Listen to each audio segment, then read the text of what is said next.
लग रहा है, अच्छे से करिए प्रदर्शन, ठीक है ना।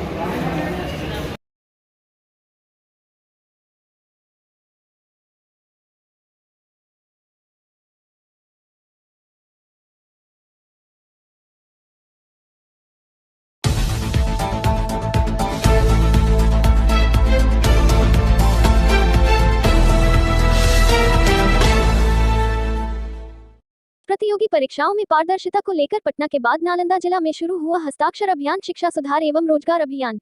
दारोगा सिपाही बहाली, बीएसएससी, शिक्षक बहाली सहित सभी प्रतियोगी परीक्षाओं में पारदर्शिता लाने, 35% महिला आरक्षण का लाभ सिर्फ बिहार की बेटियों को ही देने, खाली पदों पर वैकेंसी निकालने सहित छात्र हित से संबंधित 10 सूत्री मांगों को लेकर राष्ट्रीय छात्र एकता मंच के अध्यक्ष छात्र नेता दिलीप कुमार ने मंगलवार को शिक्षा सुधार एवं रोजगार अभियान के तहत नालंदा के बिहार शरीफ में हस्ताक्षर अभियान चलाया किया। इस अभियान में छात्र नेता दिलीप कुमार के साथ इंजीनियर अमरदीप कुमार, कुंदन पटेल, रवि, दीपक पांडेय, राजनंदिनी कुमारी, बबीता कुमारी, मनीष, मोनू, अनुज, नीतीश, धनंजय, इंद्रजीत सहित सैकड़ों छात्र छात्राएं शामिल हुए। छात्र नेता दिलीप कुमार ने प्रेस कॉन्फ्रेंस करके बताया कि नालंदा में 2 दिनों तक हस्ताक्षर अभियान चलेगा। पटना के बाद नालंदा में हस्ताक्षर अभियान चलाया जा रहा है। पूरा बिहार जाकर 5 लाख स्टूडेंट्स का हस्ताक्षर कराकर मुख्यमंत्री जी को सौंपा जाएगा। 10 सूत्री मांगे हैं। 1. बिहार दारोगा सिपाही बहाली, बीएसएससी, शिक्षक बहाली सहित सभी प्रतियोगी परीक्षाओं में पारदर्शिता लाने तथा धांधली सेटिंग रोकने के लिए ओएमआर शीट की कार्बन कॉपी और क्वेश्चन बुकलेट परीक्षा समाप्ति बाद परीक्षार्थियों को दिया जाए। बी. आंसर की जारी हो। सी. रिजल्ट प्रकाशन के साथ ही कट ऑफ और सभी परीक्षार्थियों का मार्क्स जारी हो। डी. पीटी, मेंस और फिजिकल टेस्ट तीनों में एक अभ्यर्थी का रोल न एक ही हो, अलग अलग नहीं। फिजिकल टेस्ट के समय ही लिखित रूप से फिजिकल टेस्ट का मार्क्स दिया जाए। ए. ओएमआर शीट में एक कॉलम नॉट आंसर का दिया जाए। एफ. सेंटर गृह जिला नहीं दिया जाए और न ही बहुत दूर गृह जिला के आसपास के जिला में सेंटर दिया जाए। जी. बीपीएससी पीटी से ए ऑप्शन को हटाया जाए और इंटरव्यू की वीडियो रिकॉर्डिंग करवाई जाए। एच. पेपर लीक एवं धांधली सेटिंग में संलिप्त लोगों को 10 साल की सजा मिले ऐसा कानून बनाया जाए।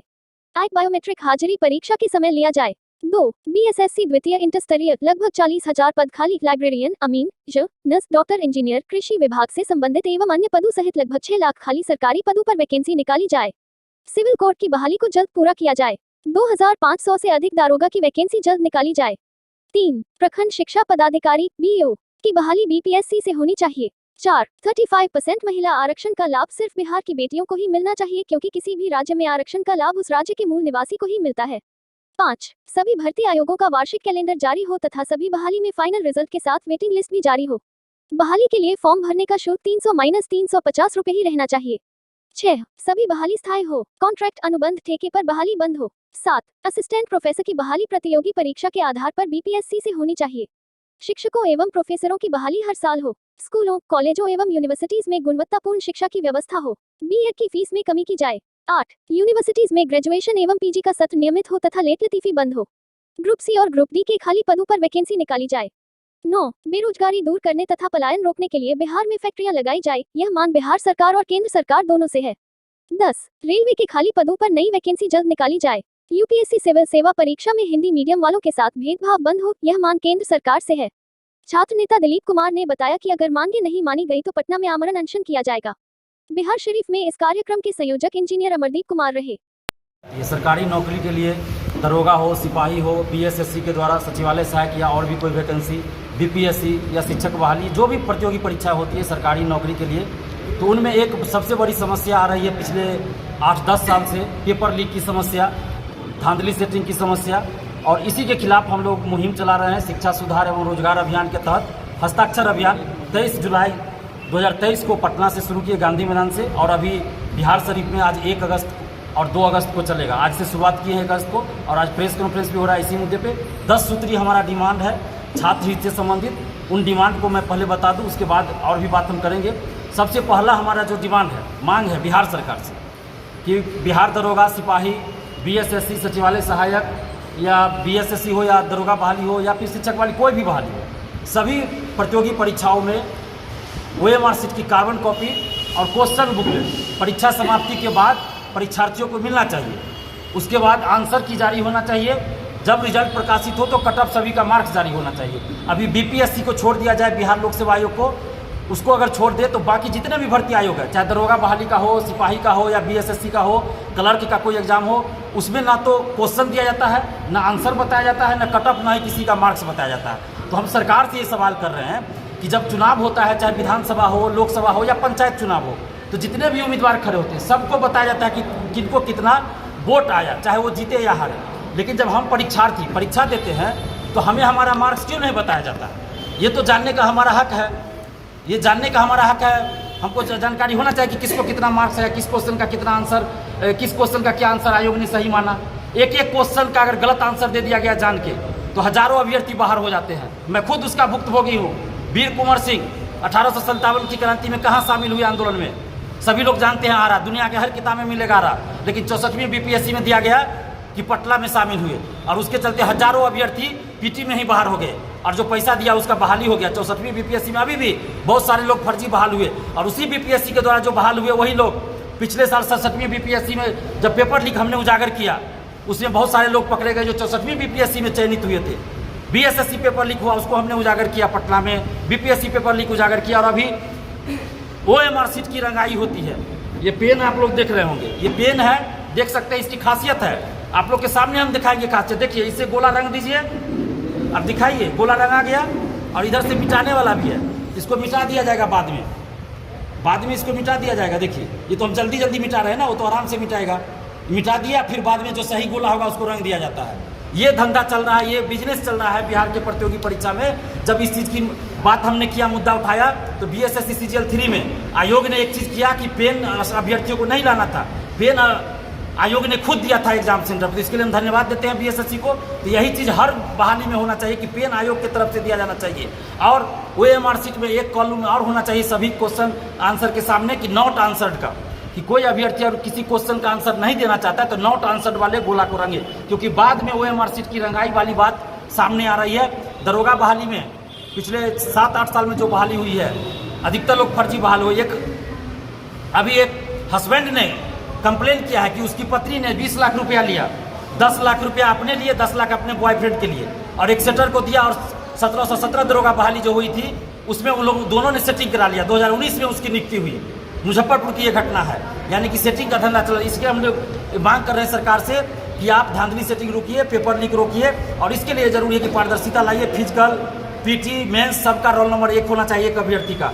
फिजिकल जो टेस्ट होता है उसमें उसका मार्क्स तुरंत बता दीजिए, क्योंकि बहुत सारे अभ्यर्थी कहते हैं कि फिजिकल में उनको ज़्यादा मार्क्स आ रहा है लेकिन बताया जा रहा है कम। इसके अलावा बीपीएससी पीटी से ये ऑप्शन हटाया जाए, इंटरव्यू में वीडियो रिकॉर्डिंग कराई जाए और पेपर लीक या धांधली सेटिंग में जो भी संलिप्त हो उनको 10 साल की कानूनी सजा मिले, उनकी सारी संपत्ति को जब्त किया जाए। इस ऐसा कानून सरकार बनाए। सरकार क्यों नहीं कानून बना रही है?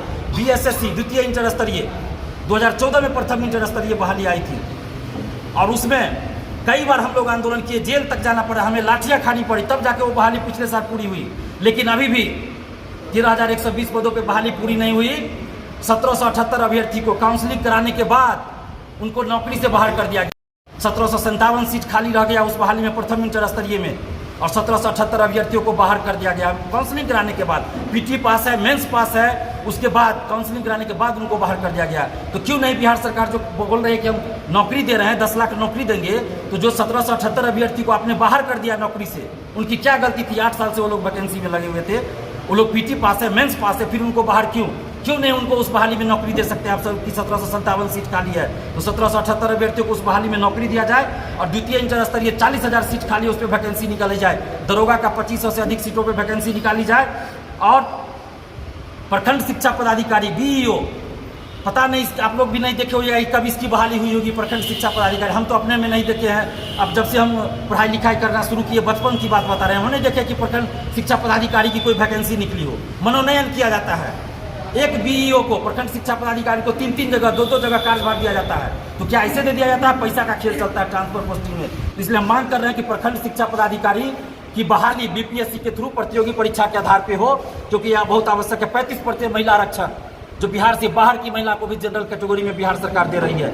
हम मांग कर रहे हैं सरकार से कि 35% महिला आरक्षण का जो लाभ है वो सिर्फ और सिर्फ बिहार की बेटियों को ही मिलना चाहिए और सभी भर्ती आयोग का वार्षिक कैलेंडर जारी हो, वेटिंग लिस्ट जारी हो, फाइनल रिजल्ट के साथ ही असिस्टेंट प्रोफेसर की बहाली बीपीएससी के द्वारा प्रतियोगी परीक्षा के आधार पे हो। कॉन्ट्रैक्ट पे बहाली नहीं होना चाहिए, अस्थायी बहाली होनी चाहिए। कोई भी परीक्षा शुल्क, परीक्षा जो फॉर्म निकलता है बहाली के लिए, उसका शुल्क 300 से 350 होना चाहिए। तेजस्वी यादव जी जब विपक्ष में थे उन्होंने वादा किया था, हमारे ही मुद्दे को रखा था और कहा था कि फ्री रहेगा, जो भी आवेदन शुल्क होगा फ्री होगा, चाहे दरोगा सिपाही या कोई भी सरकारी नौकरी के लिए फॉर्म आएगा तो फ्री रहेगा, निःशुल्क रहेगा, और आने जाने में परीक्षा देने के लिए आने जाने में जो खर्च होगा वो सरकार वहन करेगी। लेकिन जब सरकार में आ गए तेजस्वी यादव जी तो भूल गए, और एक ही बहाली में अगर 4 तरह के पद के लिए बहाली निकली है, एक ही वैकेंसी, एक ही फॉर्म भरना है, एक ही पीटी परीक्षा देना है, तो 4 बार फॉर्म का पैसा जोड़ के लिया जा रहा है, 2400 लिया जा रहा है। कहाँ तक न्याय उचित है? हम सरकार से पूछना चाह रहे हैं कि जब बहाली एक है, जब फॉर्म एक भराया जा रहा है, जब एक परीक्षा एक होगी, तब आप अलग अलग फी जोड़ के क्यों ले रहे हैं? बीपीएससी 69 में लिया जा रहा है, इससे पहले सिविल कोर्ट में लिया गया था, ऐसा क्यों? जब परीक्षा एक होनी है तो एक फी रहना चाहिए। उसके बाद जब मेंस की परीक्षा होगी तो फिर अलग अलग मेंस की परीक्षा होगी और उसके लिए फॉर्म भराया जाएगा, फिर अलग अलग पैसा देना पड़ेगा। तो हम सरकार से मांग कर रहे हैं कि फी जो है 300 से 350 हो, और एक बार जब पीटी परीक्षा हो रही है तो एक ही फी लगना चाहिए, अलग अलग नहीं।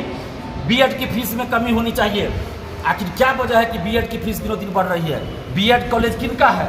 मंत्री, विधायक, नेता, बिजनेसमैन का बीएड कॉलेज भरा हुआ है, सब में फर्जीवाड़ा होता है।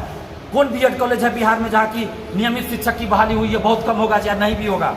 नाम एडमिशन होता है, परीक्षा नाम के लिए होता है, रिजल्ट होता है, और उसमें दिनों दिन फी पे फी बढ़ाया जा रहा है, ऐसा क्यों? यूनिवर्सिटी का सेशन लेट क्यों है? चुनाव समय पे हो जाता है, मगध यूनिवर्सिटी 21-24 सेशन का अभी तक प्रथम ईयर का, फर्स्ट ईयर का परीक्षा नहीं हुआ है, और भी सेशन लेट चल रहा है। तो सेशन लेट लगती फी बंद हो, और यूनिवर्सिटी का ग्रेजुएशन हो, पीजी कोई भी हो, सेशन की लेट लगती फी बंद हो। ग्रुप सी ग्रुप और ग्रुप डी के पद पर बहाली नहीं हो रही है। 30-35 साल हो गया वैकेंसी आया हुआ ग्रुप सी और डी के लिए यूनिवर्सिटी में, कैसे काम हो रहा है? किनको बहाल किया जा रहा है? वहाँ पैसा लेके जो कुलपति हैं, प्रोक्टर होंगे या और भी अधिकारी होंगे, पैसा लेके अपने लोगों को बहाल कर रहे हैं। क्यों नहीं सरकार वैकेंसी निकाल रही है ग्रुप सी और डी पदों पे जो विश्वविद्यालयों में सीट खाली है? बेरोजगारी दूर करने के लिए, पलायन रोकने के लिए केंद्र सरकार, ये सारा जो डिमांड हम बोले ऊपर, ये बिहार सरकार से है। और पलायन रोकने के लिए, बेरोजगारी दूर करने के लिए फैक्ट्रियां लगाई जाए बिहार में, ये डिमांड हमारा केंद्र सरकार और बिहार सरकार से है। आज क्या वजह है कि बिहार के शिक्षक कोटा में जाके पढ़ाते हैं, दिल्ली में पढ़ाते हैं, और बिहार के ही स्टूडेंट कोटा में और दिल्ली में जाकर पढ़ते हैं? यहाँ का पैसा वहाँ खर्च हो रहा है, कोटा का दिल्ली का अर्थव्यवस्था मौजूद हो रहा है। बिहार में क्यों नहीं ऐसा हो सकता है? फैक्ट्रियाँ लगाई जाए, माहौल बनाया जाए कि शिक्षक को बाहर जाकर न पढ़ाना पड़े, छात्र को बाहर जाकर न पढ़ना पड़े। और रेलवे में वैकेंसी 2019 के बाद नहीं आई, कुछ पदों पे 2018 के बाद नहीं आई।